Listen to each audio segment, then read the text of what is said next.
afternoon. This video is for imaginary play. So I did a video here. It's a 21-minute video. Yes, it's kind of long. She just didn't want to stop. So it's based on a school teacher. She wanted to play school. She was the teacher. And I was the student, and she had other students in her imaginary mind. And some of the things that we got from here is she worked on math problems, so it was problem solving skills, communication skills. She was able to speak freely and keep focus as she was doing the video. She had her pretend audience. She had a plan. She had a vision. She recognized her errors when I pointed them out. One of them being she wrote the number 11 backwards. She wrote it like a candy cane, a backwards candy cane. I use it. Took a couple of trials for her to figure that out. I had her write down 5 words. One of those words were a word that she spelled wrong in the video, Y-O-U. She spelled it Y-O-Y. So I threw that in along with some other words because I know she's struggling on reading. So I just wanted to see where I made this play like really informative for me to dissect it and see where she's struggling. That was my original intention when I first made this, way before this actual subject class I had to do. And it was a great lesson for me to go ahead and share it today. And knowing that she was struggling with reading, I had her go ahead and, at first she didn't want to read because she was a little intimidated, but I motivated her and she did it. Did she do it perfect? No, but I didn't want to interrupt her because it was just play. But of course, after the video, I absolutely did explain to her what she got wrong and all that good stuff. So being that she made errors, I didn't make it a big thing in the video.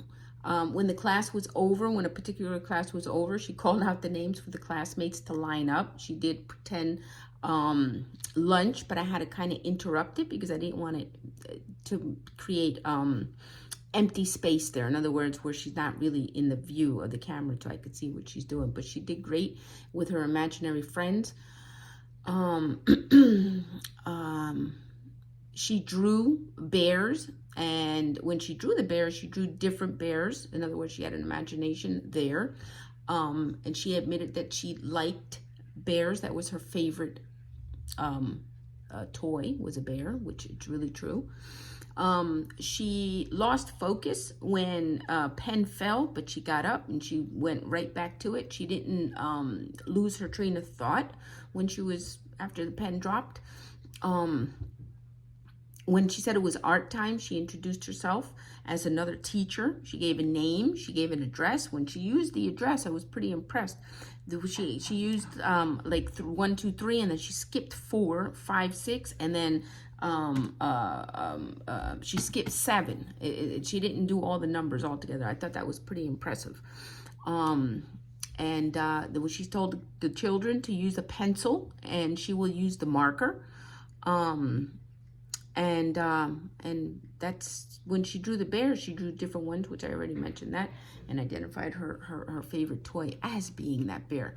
When she was really did attention to detail when she drew the picture, she identified it. She used it a triangle as the face. Then she did different designs on the eyes. If you notice in the video, when she did the hair a little bit wrong, like she didn't like, she erased it. And then she traced over the error that she messed up on, and she went back and she fixed the eyes and she added a little bit more detail, which she's definitely, she's a drawer, so I definitely motivate her with that. And she gave more detail to the face as she was drawing it, which I was pretty impressed. Then I asked her how her feelings were, because I wanted to know what she was feeling, and at that moment. And if you get a laugh out of it, she was actually hot. I had turned the air a little bit higher that day, and I guess she was hot, so she displayed her feelings very well. And all of these emotions that she displayed throughout the video, it all connects with the world around her. Her cognitive awareness, her imaginary play. It teaches emotions and competent emotional competence and empathy. How she's communicating and putting things together. How to transition objects, like making the triangle into a face. That impressed me. Identifying her errors when proving to herself that she could do it when she couldn't, when she thought she couldn't. I enjoy natural play moments. I've always said it teaches children a lot more than just sitting there showing them other things. Cognitive awareness, emotional intelligence, social skills, verbal and nonverbal communication, self-awareness, imaginary to real life play, and cooperative play were all incorporated in this video. And as the video, the importance of imaginative play, it says that play is inspired by a child's imagination, known as imaginative play. That is so powerful. They are the canvas is blank. When you give a kid something to do, the canvas is blank, and they will fill it up with their brains. Whatever imaginary ideas they have, they will jot it down. And I love to see that. I do it all the time. And it teaches you how they perceive the world around them.